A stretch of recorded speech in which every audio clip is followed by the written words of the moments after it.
Olá, amigos. Ponto de Vista está começando e já começaram os festejos de Nossa Senhora da Abadia, que é a padroeira de Uberaba.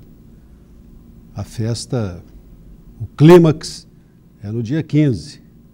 Para quem fica de olho na folhinha à espera de feriado, desta vez, domingo. Fica para o ano que vem, que aí é na segunda. Mas a festa já começou e está movimentada.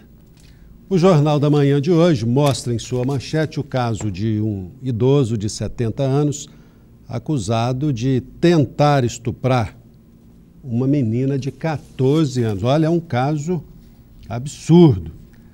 Agora, o velhinho passou dos limites sob todos os aspectos, né? Foi à escola, forçou a menina a entrar no carro, trafegou na contramão na universidade, não tinha carteira de habilitação. Só que, felizmente, ele trafegou pela contramão e deu de cara com uma viatura da PM.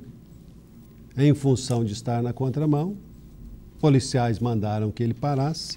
Lá dentro do carro estava a menina, toda assustada. Agora é esperar para ver o desfecho desse caso no judiciário. Ontem a Câmara começou a discutir a regulamentação da atividade de mototaxista em Uberaba. E por culpa dos próprios mototaxistas, o projeto deixou de ser aprovado. O pessoal não está querendo que o capacete tenha o número da placa da moto, como está proposto no projeto. Mas não adianta discutir no contexto do projeto do mototáxi, porque já existe uma lei municipal que está sendo regulamentada, que aí não é só para os mototaxistas, é para todos os que usam moto, que o capacete terá de conter o número da placa. Claro, gente, que isso é por causa dos bandidos, não é por causa dos motociclistas. É que os bandidos têm feito da moto o principal veículo para os seus assaltos. E ontem o IBGE me deu uma explicação sobre a questão do censo de 2010, falando que não haverá prejuízo aos espíritas nas respostas ao questionário, porque, segundo fonte do IBGE, essa fonte com quem eu falei, bastará que a pessoa se identifique como espírita para constar como espírita. Não precisará dizer que é kardecista. Até mesmo porque o questionário, a pergunta, se desdobra, ela tem desdobramentos. Existem vários ramos do espiritismo lá, que é um erro do IBGE, porque não existe o espírita kardecista, o espírita Bezerra de Menezes, o espírita Francisco de Assis.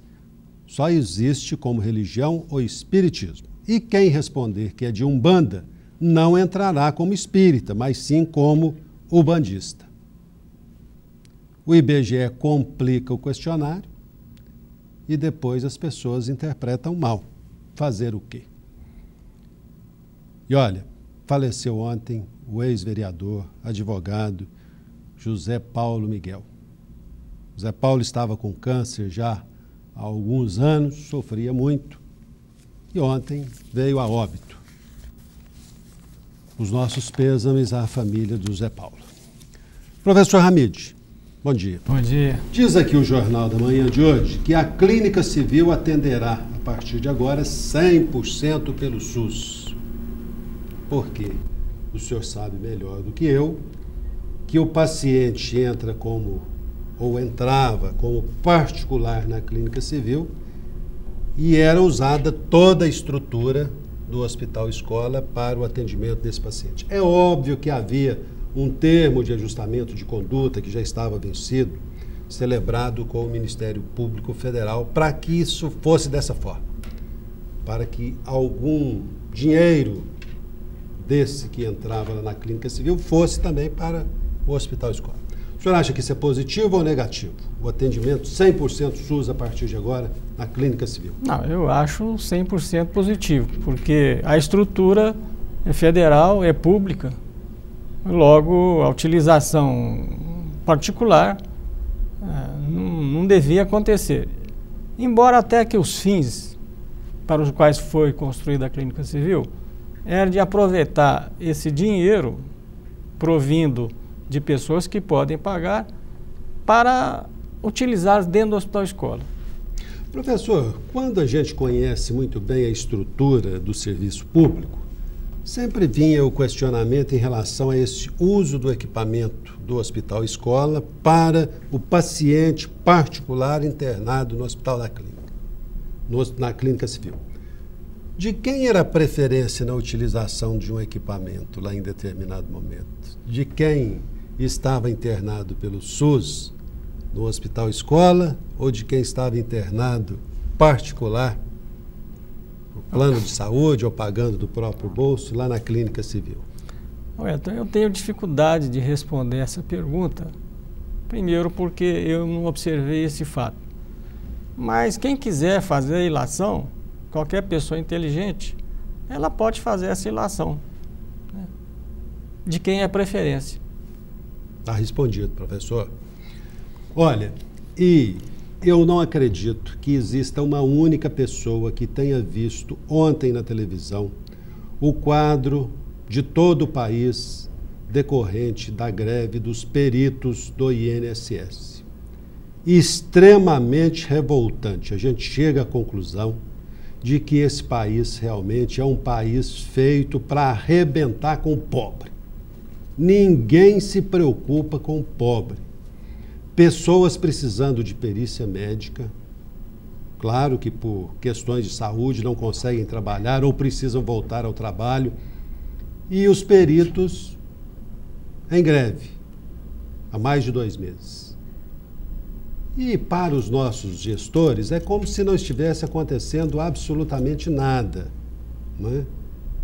Eles parecem que ignoram a quantidade de pessoas que estão submetidas a essa situação. Mas eu quero aproveitar esse episódio, professor Hamid, para perguntar o seguinte. Nós temos ouvido muito que a Previdência Social orientou os médicos, os seus peritos, a dificultarem a licença de trabalhador por questões de saúde. As empresas também, a gente sabe, pressionam os médicos com esse mesmo objetivo. Qual deve ser o comportamento do médico? Ele agir de acordo com a sua consciência, naquilo que ele achar correto e não ter nenhum tipo de tendenciosidade. Realmente existe esse conflito. De um lado, o pessoal querendo atestado para não trabalhar e de outro, o governo querendo economizar também para ele. E agora, essa greve aí, estamos em época eleitoral, Wellington. Estamos em época eleitoral, quer dizer, não pode se desagradar ninguém. É que se dane o povo, né? É, o povo é que se dane. Aliás, professor, os médicos peritos do INSS andam com tanto medo do povo, mas com tanto medo, que até recentemente o médico dizia para o paciente, olha, não vou te dar a licença ou não vou prorrogá-la porque acho que não tem necessidade. Hoje eles não falam isso mais, eles atendem o paciente sai da sala, depois tem que ir lá noutra sala, onde o resultado vai ser passado por uma boquetinha, lá que mal se vê o funcionário que está por detrás dela, né? Medo da reação do trabalhador. Porque o sujeito está doente, arrebentado. E olha, normalmente é sujeito que ganha salário mínimo, viu? Quer dizer, passando necessidade. E o médico ainda nega licença para o sujeito, o cara desespera. É difícil isso, Wellington, de separar conscientemente o que é real ou não. Quer dizer, o que é que se deve ou não. Agora, veja bem, com esse salário que a Previdência paga para o perito, aquilo lá acaba sendo um quebra-galho, né? Quer dizer que devia ser perito mesmo. E falar a verdade, doa quem doer. Porque tem o outro lado, como eu disse, tem os que realmente estão necessitados. E tem os malandros também, claro. E tem os malandros. Então fica difícil separar. Professor, é possível ao médico dizer que eu não estou com a dor da qual eu estou me queixando? É possível, porque a dor é um fenômeno biológico psicológico e social. Quer dizer, às vezes não há nenhuma lesão anatômica e o indivíduo está sentindo dor. Então, até nos livros nós aprendemos isso, que doença é uma coisa, enfermidade é outra. Você pode estar com uma doença, por exemplo, hipertensão, e você não está sentindo nada, mas você está doente. E você pode estar enfermo, não por causa de alguma doença, mas um problema psicossocial qualquer. Um estado de luto, de separação, de falta de dinheiro também. Esse, então, está levando as pessoas à loucura, né, professor? Esse provavelmente... Porque só falta hoje cobrar pelo ar que respiramos. Exatamente, tem a taxa disso, taxa daquilo, né? Saúde pública é um problema seríssimo, né? Até nos Estados Unidos está existindo, tanto que o Obama, né, ele fez essa jogada sensacional de investir 70 bilhões de dólares para pagar plano de saúde para a pobreza, que lá não tem. Lá ou tem seguro, e se não tem, morre. Lá não tem esse negócio de camaradagem, não. Então, esse é um problema sério de saúde pública, que eu acho que quem trabalha com isso tem a obrigação moral de informar a população o que está certo e o que está errado, né? E a propaganda nociva também, ela prejudica, né? O que é essa? Não, faz o seguinte, tem um sujeito aí que às vezes corta dedo ou corta perna. Não, perna é exagero, mas não está falando do presidente da República, não. Não, esse até eu não sei se cortou alguma coisa, não. Mas alguns, né? Dedo, mas, não sei, às vezes foi acidente, né? Foi acidente. Às vezes foi acidente. Mas indivíduos que às vezes extraem dentes, né? Então, precisa acabar com essa cultura, né, de que tem que encostar no governo, né, chamado encosto do governo. Encosta. Não precisa acabar com isso. Isso aí prejudica o país. Então, olha, tem um famoso reabilitador, um fisiatra, ele diz o seguinte: quando o indivíduo pede uma licença, faz um encosto na Previdência, que ele não está doente, se ele ficar 3 anos encostado, aí ele vai passar a ser doente mesmo, né? Porque a incapacidade, ela leva à incapacidade. E não procure reabilitar. E precisamos de centros de reabilitação aqui no Brasil. Professora, presente o nosso convidado, vamos introduzi-lo nessa conversa. Tem tudo a ver. Eu acho que tem tudo a ver com a nossa conversa hoje. Por quê? Porque hoje os convênios de saúde, eles são responsáveis por quase 60% da medicina no Brasil. E esperamos que essa medicina não se transforme num velho INAMPS ou no SUS, né? Porque o indivíduo paga. E para isso, ela tem que ter uma capacidade de gestão, né, e de pessoal que faça a medicina seriamente, dedicada ao paciente e não para si, né? Tem que ver o paciente em primeiro lugar. Não é só negócio. Não pode ser seu negócio. E como a Unimed, ela é responsável por 80 mil pessoas aqui em Uberaba, e com essa nova direção, que nós tivemos a promessa aqui nesse programa de que ele seria levado em conta o paciente também, mas também o médico que faz o procedimento. Está aqui o presidente da Unimed, Dr. Sétimo Bosco. Bom dia, doutor. Muito obrigado pela presença. Bom dia, Wellington. Bom dia, doutor Hamid. Muito obrigado pela oportunidade de participar mais uma vez do seu programa. O senhor estava aqui acompanhando o nosso bate-papo e eu indago ao senhor: a Unimed orienta os médicos a dificultarem a concessão de licença para trabalhadores se afastarem do trabalho? Não, de forma alguma. A gente faz justamente o inverso. A gente tenta colocar isso é um problema crônico no Brasil. O trabalhador, muitos, e os que realmente precisam, pagam pelos que não precisam, ou seja, acaba que você coloca todo mundo no mesmo balaio. E fica difícil, às vezes, do médico ali, nas condições precárias que ele tem de atendimento, de ambulatório, às vezes o médico da própria empresa, de separar isso. Mas a gente orienta o médico a ser correto com isso. Eu acho que o que precisa ser afastado, tem que ser afastado, e o que não precisa, não é. Infelizmente, muitas vezes o médico é ameaçado, sofre pressão do próprio paciente, por um lado, da empresa do outro lado, mas a gente tenta ser agir de acordo com a consciência. Essa notícia aqui de que a Clínica Civil passará a atender 100% pelo SUS, o que significa a exclusão dos planos de saúde, por conseguinte, a Unimed. É ruim para a Unimed, que Não. perde um prestador de serviço? Em Uberaba, especificamente no caso de Uberaba, isso não deixa de trazer um certo problema para a população, porque Uberaba é deficiente de leito. Há quem diga que Uberaba tem uma deficiência de 500 leitos. Uberaba precisa de mais de 500 leitos hospitalares para atender a demanda. Nessa necessidade dos 500 leitos, os nossos hospitais vivem aí, sabemos todos, com extrema dificuldade de sobrevivência. Se tivessem mais 500 leitos, melhoraria em termos de captação de recursos? Ou esses leitos, quando se fala na carência de 500 leitos, é para situação de emergência? Esses leitos, na prática, ficariam desocupados numa rotina diária?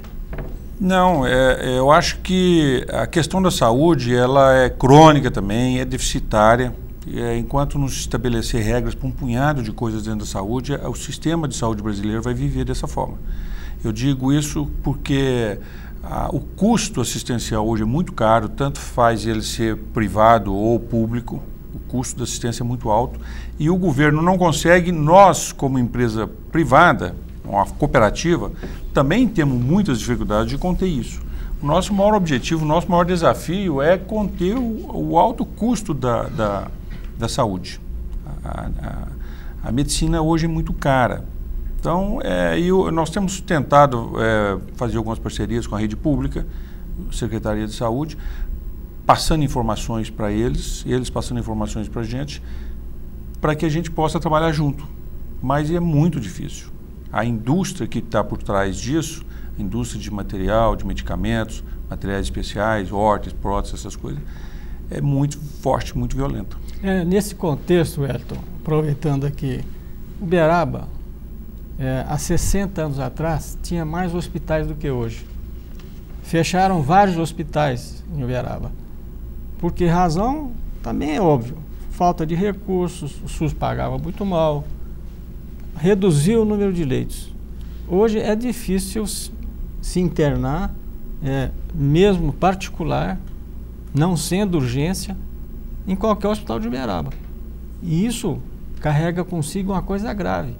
Às vezes tem que se dar alta precoce. Às vezes se tem que dar alta precoce para poder colocar um outro leito. Quer dizer, não é apenas o problema econômico, também é um problema vital de salvar vidas. Professor, mas se falou, e aliás vamos perguntar isso também, pergunta também para o doutor Sétimo, que é o presidente da Unimed, numa determinada época, e sempre se falou muito sobre a questão de se internar o paciente em casa. Essa ideia vingou, não vingou? O serviço público recorre a ela, o serviço particular também, ou ninguém recorre? Não, eu tenho uma opinião que isso é extremamente importante, que o paciente tome todos os cuidados, se faça todos os procedimentos em casa, porque também é um fator psicológico de melhora. E fica livre do problema, do risco da infecção hospitalar. Fica livre do risco de infecção hospitalar e também do ambiente frio, entre aspas, que não é igual ao ambiente quente familiar, do amor familiar. É extremamente importante. Eu acho que a Unimed também está nessa direção. Sem dúvida. A Unimed tem o lado dela, que é chamado Unimed domiciliar, e ela está desenvolvendo muito forte isso, com contratação, montando uma equipe de médicos e enfermeiros para dar suporte a esse paciente em casa. Justamente por esses motivos que o Dr. Ramírez acabou de citar, esse paciente vai recuperar muito melhor em casa do que no hospital. E, além de que ele ainda desocupa um leito hospitalar para outro paciente que necessita. A gente vê constantemente o pessoal da área administrativa do hospital andando atrás dos médicos durante a manhã, médicos que às vezes estão em centro cirúrgico operando e pedindo para ele, não tem nenhum daqueles pacientes que pode receber alta porque chegou um outro grave. Isso é muito comum a gente ver dentro do hospital particular. Então a gente percebe que tem falta de leite, sim. O Elton, certo? Outra coisa importante, do ponto de vista prático, que o paciente de média gravidade, ele toma remédio apenas, às vezes um soro. Isso não precisa de uma estrutura hospitalar. pode ser feita em casa, visto que às vezes no hospital esses procedimentos, não estamos aqui para discutir ou para criticar, eles não são feitos corretamente, isso todo mundo sabe, né? E isso pode ser feito em casa, pela própria família. Porque tomar um comprimido, fazer uma injeção, talvez fazer algum outro procedimento. Aliás, existe menor risco em casa de troca de medicamento do que no hospital, né? A propósito disso, a Folha de São Paulo da semana passada noticiou que 65% dos casos de hospitais dão os remédios errados. Quer dizer, errado não é na hora certa que devia dar. Às vezes há uma troca de medicamento, o que em casa, diante da vigilância familiar mais severa, é claro, isso não acontece, né? O hospital hoje devia ser chamado inhospital, né? Porque o ambiente é inóspito realmente. Uma pergunta também para os dois. Por que raramente um paciente que procura um pronto-socorro, passando mal, escapa de tomar um soro? Normalmente a primeira providência é botar o sujeito no soro. Por que isso? Você quer responder primeiro? Eu posso. Depois eu respondo também. Tá. O que acontece é que hoje tem uma insegurança muito grande do médico. Então, às vezes ele coloca uma insegurança e talvez uma deficiência do médico. Então ele prefere deixar o paciente em observação, coloca um soro e deixa em observação. Hoje está muito comum, aquele antigo pronto-socorro tende a desaparecer. Hoje é chamado de pronto atendimento, é mais um ambulatório do que um pronto atendimento. Que pronto atendimento toda a vida tem por definição um caso de urgência ou emergência. Hoje não, hoje os pacientes procuram o pronto atendimento do hospital para tratar uma dor, procurar recurso para uma dor que ele está sentindo há 10 dias. Quer dizer, ele teve tempo hábil para ir no consultório do clínico. E também, por outro motivo, que às vezes é uma deficiência do plano de saúde, fez um contrato errado, um plano de saúde errado que dá condição para ele consultar num pronto atendimento e não dá condição para ele consultar num consultório. Então ele procura o pronto atendimento por isso. Agora, a instalação do medicamento, do soro, eu acho que é mais em função da questão de observância do médico, coloca o paciente em observação, deixa ele quieto ali por 1 hora, 2 horas, quando é um caso que precisa, e fica observando a reação dele. Você acha que quando está hidratado precisa fazer, ou Sétimo?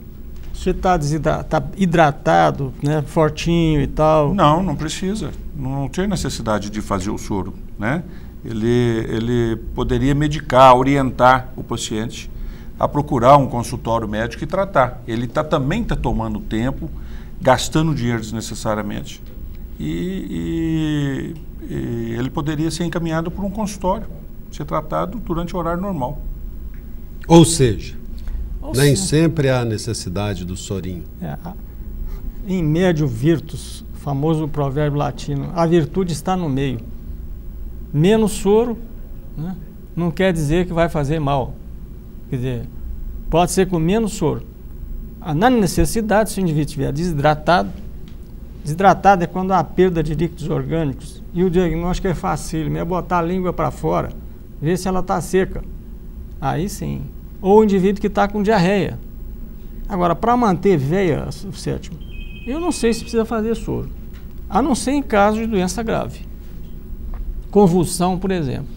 Olha, eu não sei se isso em Uberaba acontece, né? Porque eu não estou no pronto-socorro lá, não sei se acontece. Mas a conduta correta seria essa.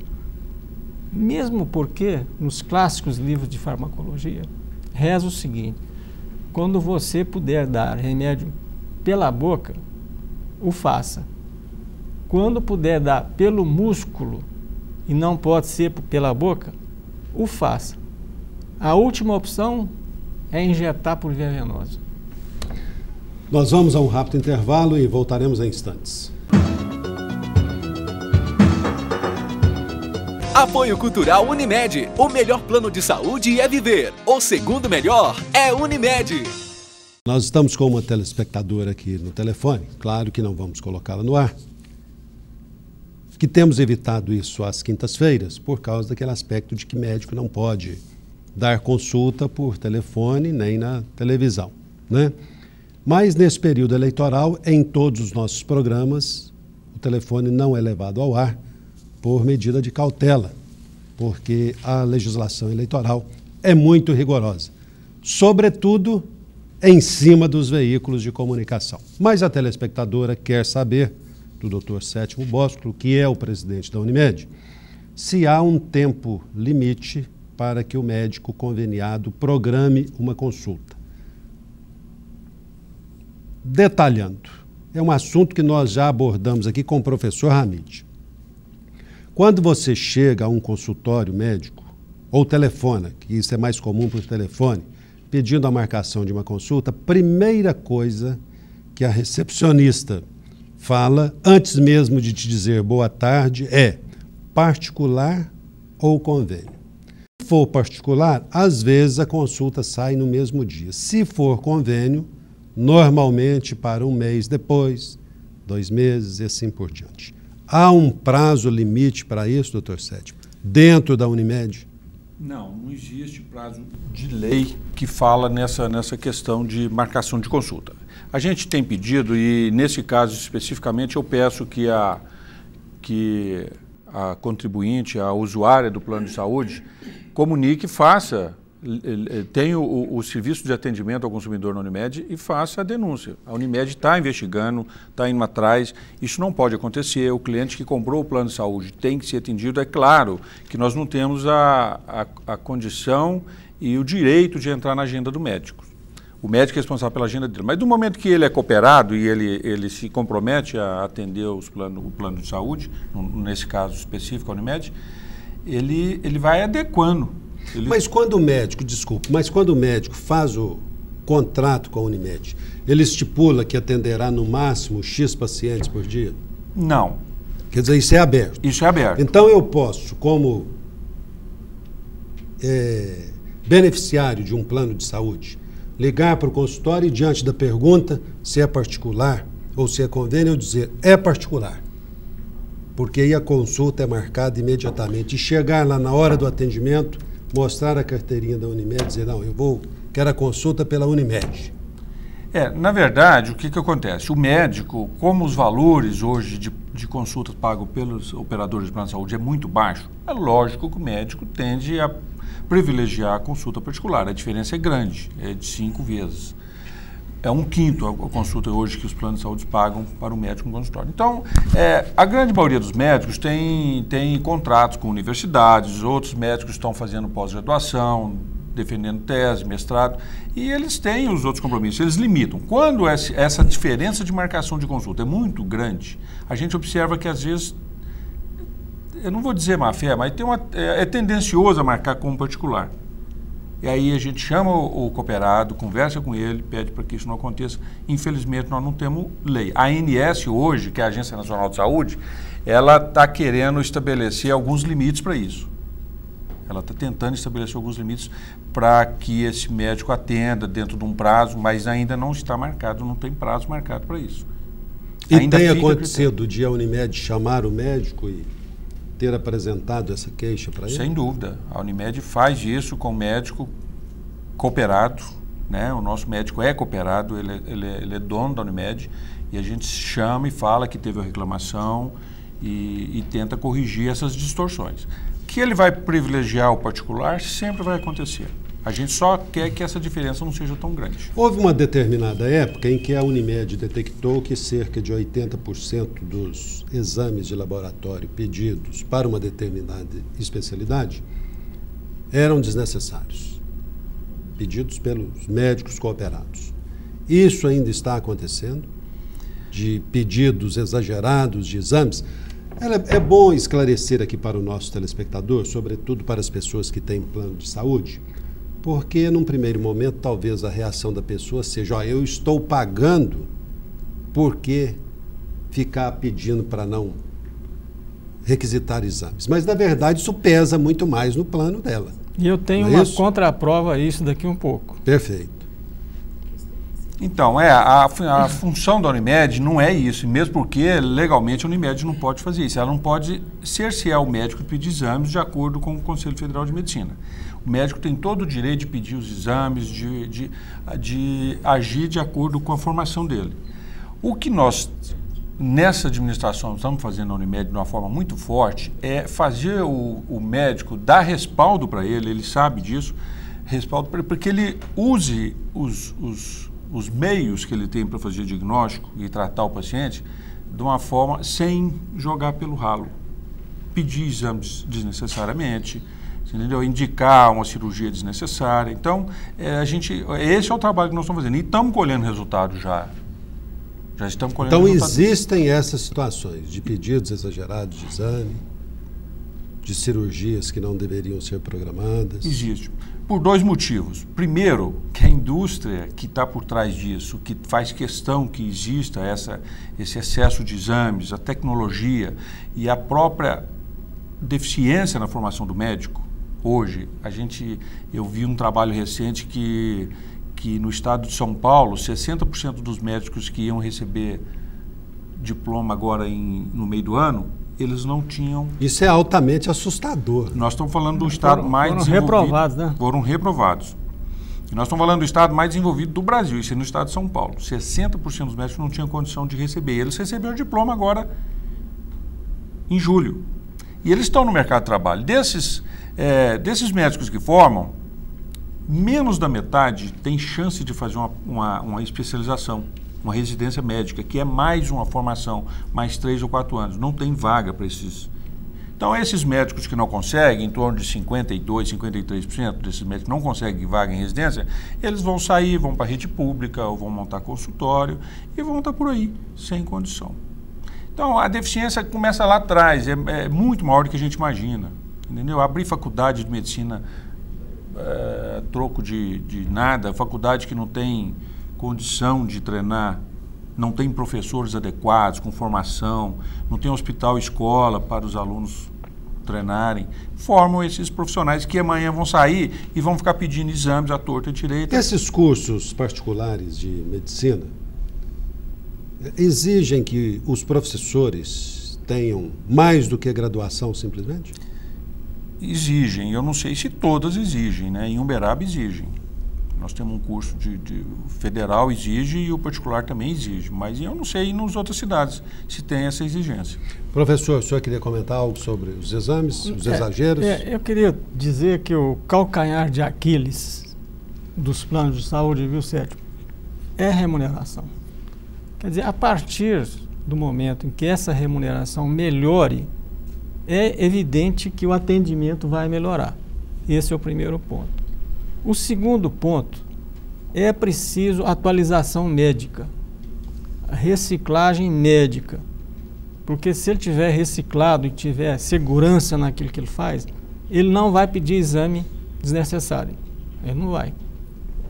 Então, outra coisa, informação para a população.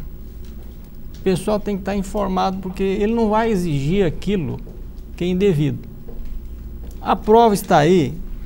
O Archives, traduzindo, os Arquivos de Medicina Interna, que é uma revista muito prestigiada no mundo, ela fez um levantamento em relação às pessoas que precisam usar o remédio para colesterol e outros que não precisam.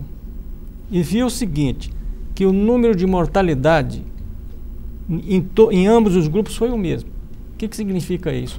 É desnecessário tomar remédio para colesterol quem não tiver fator de risco. Porque hoje o indivíduo vai ao laboratório, faz o exame de colesterol, está um pouquinho alto, ele vai ao médico, o médico receita remédio para ele para colesterol. Ou seja... Em que situação deve ser receitado, prescrito o medicamento, professor? Vamos citar pelo menos um exemplo aqui. O que é esse fator de risco? É o indivíduo que tem problema cardíaco, que fez uma cirurgia de coronária ou teve um acidente vascular cerebral, né? Quer dizer, ele teve algum problema. Ou tem um componente genético familiar em que o exercício e a dieta não conseguiram reduzir. Quer dizer, antes de receitar o remédio para colesterol, o médico tem que cobrar do paciente que ele faça dieta e exercício físico. E se o colesterol continuar muito alto, e aí vamos abrir um parênteses, não pode ser interpretação assim, do jeito que está no papelzinho. Ah, colesterol 220. Ah, não, está muito alto, vou tomar remédio para colesterol. Então, o responsável pelo serviço de colesterol do Instituto Dante Pazanetti de São Paulo, que é referência nacional, ele está de acordo com isso. Só tomar remédio para colesterol, quem tem risco, quem tem alguma doença, quem tem placa, quer dizer, tomar remédio para colesterol simplesmente porque o colesterol está acima de 200, por exemplo, está 205 ou 210, esquecendo o desvio padrão, isso não pode. Quer dizer, isso é um gasto de saúde pública desnecessário. Outra coisa, ele quer fazer depois colesterol todo mês. É. Todo mês ele vai ao médico, não, ó, eu quero ver como é que está meu colesterol. Ah, como quero ver, velho?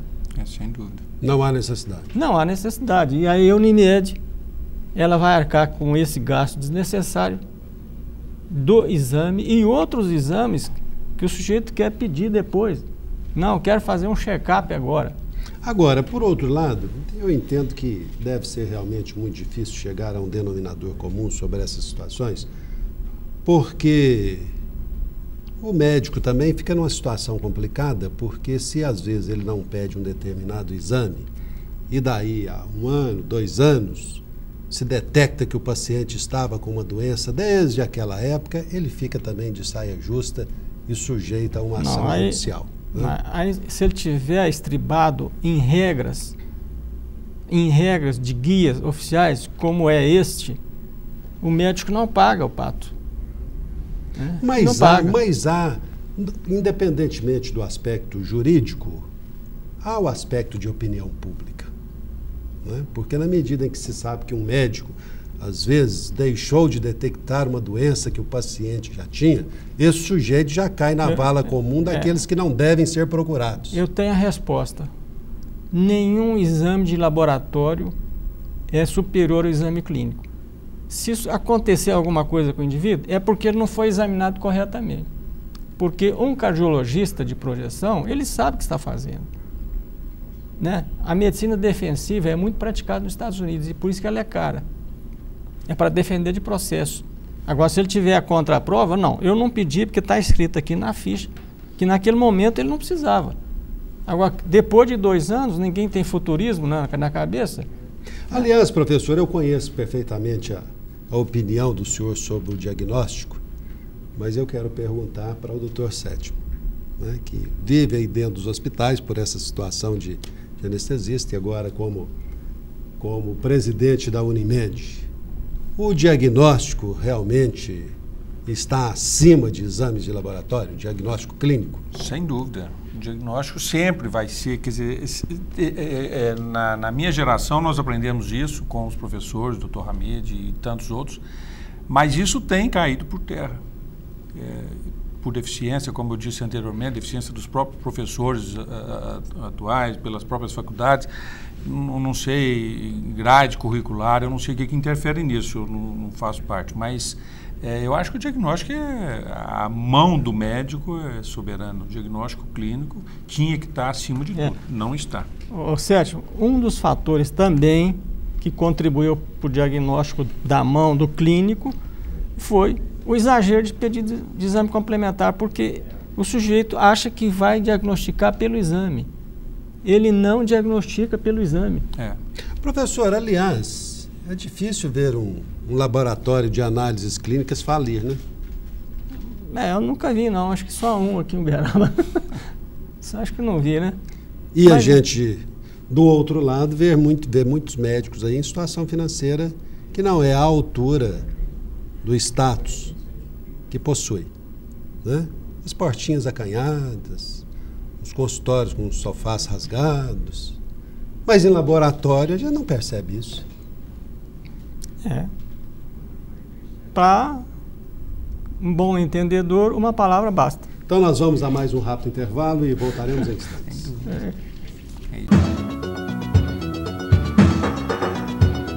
Apoio Cultural Unimed. O melhor plano de saúde é viver. O segundo melhor é Unimed.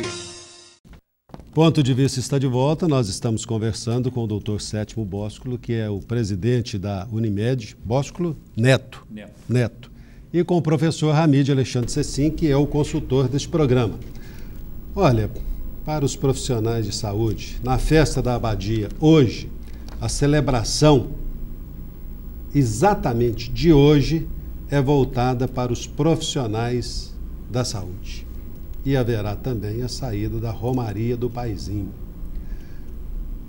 Apenas a título de curiosidade aqui, vocês sabem quem é que está se preparando para fazer essa caminhada entre Uberaba e Romaria? Tenente Coronel Antônio de Souza Filho, que foi comandante do 4º Batalhão. Ele esteve com a filha enferma, a menina se recuperou, acaba de passar no vestibular de Direito e o comandante Antônio vai botar o pé na estrada. Se bem que para ele não é muito difícil não, viu? O homem corre aí 40 quilômetros por dia. É um sacrifício, mas não é tanto assim também não, né, professor Hamid? Para quem está preparado. Né? Tem estações, né, de parada, né? Exatamente. Aliás, senhores como profissionais de saúde, acham que as pessoas não correm um risco adicional de saúde fazendo essa caminhada entre Uberaba e Romaria? Muitas dessas pessoas sem nenhum condicionamento físico? Quando está despreparado, sem condicionamento, é perigoso. É perigoso. A não ser que o indivíduo demore 5, 6 dias, né? Vai parando e tal. Mas querer fazer assim, de sopetão, andar 40 quilômetros, ele pode ter problemas aí, se não estiver preparado, né? Desidratação, insolação, etc. Doutor Sétimo, a Unimed tem uma ouvidoria lá para que o paciente, o cliente, vá lá chorar as pitangas sobre atendimento médico? Essa ouvidoria, inclusive, é uma promessa de campanha, ela ainda não foi instalada. A ideia, inclusive, é de instalar a ouvidoria para o cooperado. Para o usuário, o beneficiário, nós temos o SAC e temos o call center. O SAC para fazer alguma reclamação, questões mais técnicas, e o call center para informações. Nós temos dois funcionando. O call center funciona 24 horas por dia. E aquela ideia de se criar um ambulatório da Unimed, não vingou, não? A pressão contra foi muito grande? Aquela ideia era da administração anterior. E quando nós iniciamos esse trabalho na Unimed, há 4 meses exatamente, eu não tinha uma opinião formada a respeito da necessidade de um ambulatório. Hoje eu estou convicto de que é importante a Unimed ter, até em se tratando de Uberaba, essa deficiência de leitos, a gente ter o Hospital Unimed. O Uberaba precisa de mais leitos, Uberaba precisa de mais hospitais. Como o Dr. Hamid disse, 60 anos atrás tinha mais leitos do que hoje, mais hospitais do que hoje. E é uma forma da Unimed controlar o gasto com assistência à saúde. E é possível que tenhamos esse hospital Unimed? É possível, sim. É possível, sim. Hoje a Unimed já tem em todo o Brasil mais de 100 hospitais próprios da Unimed. A Unimed é o único plano de saúde do Brasil que tem ramificação em todo o território nacional, quase todo. Essa Unimed é a única? Quando se chega lá em Recife, tem Unimed, Porto Alegre Unimed, Uberaba Unimed. É única? A marca é única, a administração é independente. Uma hoje, não tem nada a ver com a outra? Não, totalmente independente em termos administrativos. Mas hoje está tentando criar, e é um pouco difícil, porque esse sistema foi criado primeiro, o que a gente chama de singulares, são as Unimedes locais.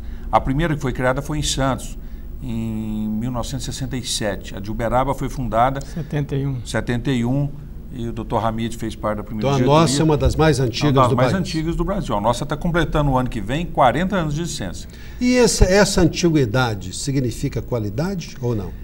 Significa. É uma empresa idônea. Ninguém fica no mercado à toa fazendo cambalacho por 40 anos. Né? Empresas que entram no mercado e que entram com atitudes desonestas, elas desaparecem rapidamente. Isso mostra a idoneidade e a seriedade da rede Unimed. Esse tempo que ela tem, né? De 40 anos. E não tem dono, né, Sérgio? Porque tem um rodízio do poder. Tem um rodízio do poder. Tudo que tem dono não vai para frente. Ô Sérgio, em relação ao ambulatório, eu sei que não vai ser criado. Eu acharia o seguinte, que ia cair na mesma vala do atendimento público. Cai na mesma vala. Quer dizer, o indivíduo tem um emprego, é pago pelo emprego, como empregado, ou existiria uma outra forma de remuneração caso viesse um ambulatório? Que o hospital eu acho a melhor solução. No caso de ambulatório, Eu acho que não ia cair nesse mesmo sistema, porque a Unimed, o médico ia trabalhar nesse ambulatório ou no próprio hospital, ia ser remunerado da mesma forma que ele é hoje trabalhando no hospital privado. Ele ia trabalhar no hospital da Unimed. Essa administração, nos hospitais que deram certo da Unimed, a administração é independente da Unimed. Não, eu falo hospital, é excelente a ideia. Eu estou falando de criar um ambulatoriozinho, igual um ambulatório X ou Y, a gente vir trabalhando no ambulatório. Esse não, mas agora o hospital sim. O ambulatório, o que alguns planos de saúde fazem é justamente o ambulatório para cercear o paciente, né? Filtrar o paciente, evitar que ele passe pelo ambulatório do plano para fazer... Mas essa passagem pelo ambulatório é obrigatória? Ele não tem a opção de ir a um outro lugar? Não, existe. Se tiver no plano dele, é possível você ter no plano de saúde direcionado para aquele ambulatório. Porque se faria um plano exclusivamente com esse detalhe. Isso que acontece. Alguns planos de saúde fazem, algumas operadoras de plano de saúde, quando ela é de um dono, ela não é uma cooperativa como é o caso da Unimed, ele tem o poder de contratar os médicos que ele querem. Doutor Sétimo, eu sei que os planos de saúde não são instituição de caridade, mas não é um contrassenso essas cobranças tão elevadas de mensalidade para os idosos? O que acontece, Wellington, é que nós temos no plano de saúde o que a gente chama de sinistralidade. Sinistralidade é o que o paciente gasta em relação ao que ele paga. A operadora de plano de saúde, mesmo que seja uma cooperativa, ela tem gastos, ela tem uma folha de pagamento, ela tem impostos, ela tem despesas normal como qualquer outra empresa. Então, o paciente isso foge às vezes do controle. Às vezes você pega um grupo de pacientes vamos dizer, 30 pacientes de uma empresa, uma loja qualquer que fez um contrato com a Unimed para dar suporte à saúde dos seus funcionários. Ele tem uma sinistralidade que hoje, razoável, indicado, seria em torno de 75%, ou seja, de cada R$10 que o paciente paga, ele gasta 75 com ele, com a saúde dele. Os outros 25 seria administrativo.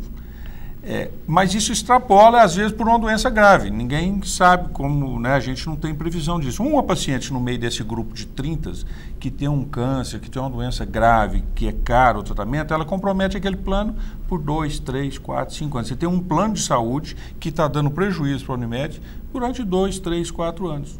Quando aquela paciente acontece isso, frequentemente aquela paciente vem a falecer, o plano volta a ser um plano satisfatório financeiramente. E durante esse período a Unimed tem que bancar, como qualquer outro plano de saúde. Infelizmente, tem os jovens para contrabalançar que não tem doença para arcar com essa despesa da velhice, que todos nós vamos um dia sentir na pele, né? A menos que morra antes, né, professor? Aí dá mais lucro ainda, né? No caso dessas faixas etárias, para o estabelecimento de valores do plano, isso é um critério científico? É com base em estatísticas? É com base em estatística. Isso é um critério determinado pela ANS. A ANS, quando foi criada 10 anos atrás, 11, não existiam esses critérios. A ANS veio regular e fez um bom trabalho, tem feito um bom trabalho, e veio regular esse mercado. Então, hoje, ela sugere que tem até 10 faixas etárias. Ou seja, você não pode comprometer, às vezes, um jovem de 20 anos, dividir o preço da mensalidade dele com um de 60, 70 anos. Para concluirmos, eu vi recentemente aí o Ministério da Saúde falando que vai cobrar ou deveria cobrar o que lhe devem os planos de saúde. Ou seja, é aquela pessoa que tem o convênio médico e que foi atendido lá no SUS e o SUS não cobrou do plano de saúde. A Unimed tem contas a acertar com o governo ou não? Tem. No caso de Uberaba? Tem conta, sim. Isso vai ser feito um enfrentamento de contas para fazer esse acerto. Tem uma estimativa de valores? Não, ainda nós não temos essa estimativa. Esse acerto nunca foi feito, né? Porque não, até é uma coisa decidida recentemente. Mas foi mudado até eu não sei como é que diz, mas foi porque na Constituição diz que todo brasileiro tem direito à assistência pelo Estado. Mas foi mudado isso, né, para cobrar. Todo brasileiro tem esse direito. A educação, a segurança, né? Exatamente. Então é um problema sério, né? O governo ele não quer cumprir o papel dele e quer que alguém cumpra, né? Ele quer que alguém seja o pai da criança. Isso já está sendo discutido? Está sendo discutido, já foi para a justiça e os planos de saúde perderam em No caso de instância. Uberaba, isso está sendo discutido Não, de uma ainda forma não. objetiva? Ainda não. Mas sabes que haverá necessidade de fazer esse confronto de contas, esse acerto de contas. Doutor Sete, muito obrigado pela presença, pelos esclarecimentos. Professor Hamid, algum conselho ao nosso telespectador? Não vá ao Google para pegar informações médicas. Professor, a propósito, eu não sei se o senhor viu essa semana, rapidinho aqui, já que estamos no encerramento do programa, saiu que um pai aí num determinado país encontrou a cura para a filha na internet. E o Serviço Britânico de Saúde vai comprar o medicamento que lá não aceitavam, vai comprar o medicamento que ele viu na internet, porque se comprovou que o medicamento é eficaz. Pode existir, né? Milagres na face Mas da claro terra. que isso é tão raro que mereceu esse destaque todo. Precisa ver se depois se comprova isso, né? Precisa ver se há comprovação, porque saiu na internet também agora, vou falar rapidinho, que o Tilenol, o paracetamol e tal, tá matando gente nos Estados Unidos, tá todo mundo com insuficiência hepática, tá uma mentira. Isso só acontece com dose violenta, acima de 10 gramas. Nós estamos usando esse medicamento tem 70, 80 anos. Quer dizer, coisa do Google. A todos vocês, muito obrigado pela audiência. Estaremos de volta amanhã. Olha, amanhã, você jovem que está aí na iminência de se alistar para servir ao Exército e não sabe o que é que está à sua espera, nós estaremos entrevistando aqui o comandante do tiro de guerra. Até lá, se Deus assim o permitir.